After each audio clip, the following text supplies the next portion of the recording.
An important part of investing is delayed gratification, because you have to put off what you want to do with your resources today for the financial comfort and spending power that will be available for you in the future. In fact, I'm going to share with you how marshmallows can help determine how successful an investor you're going to be. I'm John Williams with Manulife Securities and Williams Financial Group.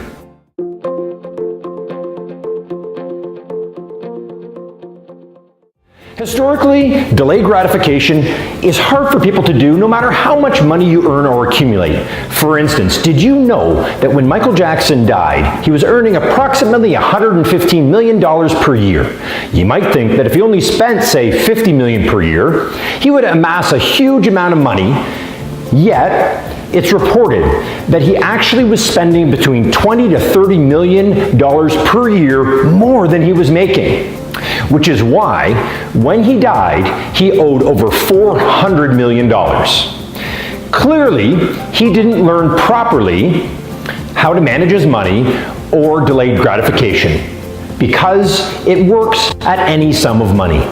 The decision to postpone consumption also happens when you have a goal of, say, losing weight, but you also want to have a piece of chocolate cake. You're choosing to delay the gratification of eating that yummy piece of cake with the bigger goal of feeling fit and healthy. It also comes into account on bigger long-term goals like going to university or getting a master's degree.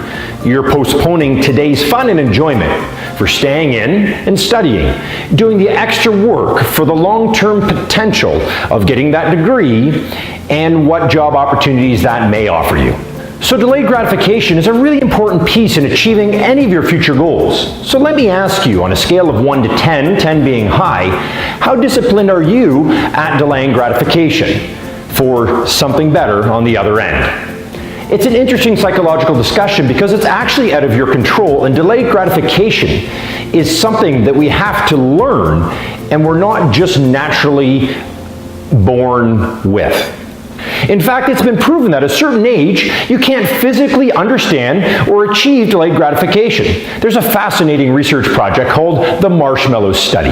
Here's how it works. Walter Mischel, a Stanford University professor in the late 1960s, is credited for the study. He took children of various ages and sat them down at a table in a small room. He offered them one small reward, in this case a marshmallow, or two small rewards if they waited for 15 minutes. During which time the tester left the room and then returned. Overall, before the age of 3, you physically can't delay gratification at all.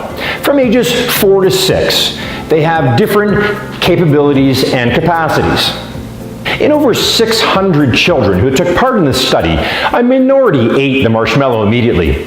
Of those who attempted to delay, 1/3 deferred gratification long enough to get the second marshmallow.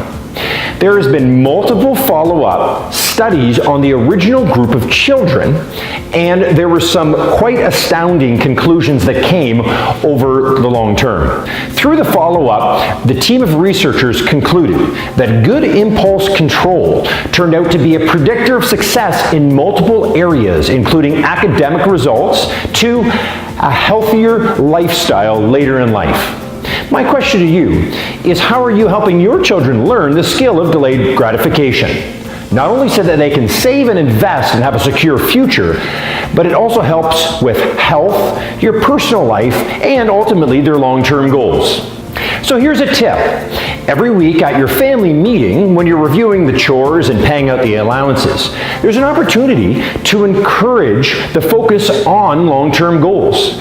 Ask your kids how much do they want to set aside for the future and how much for fun money, where they can buy a new toy or treats.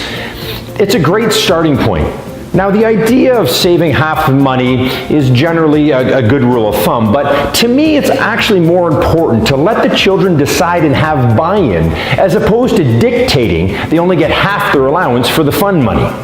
Like most things in life, what you consistently focus on you will achieve. Helping kids learn about money can be fun and a family building process. And because simple doesn't mean easy, we're here for you.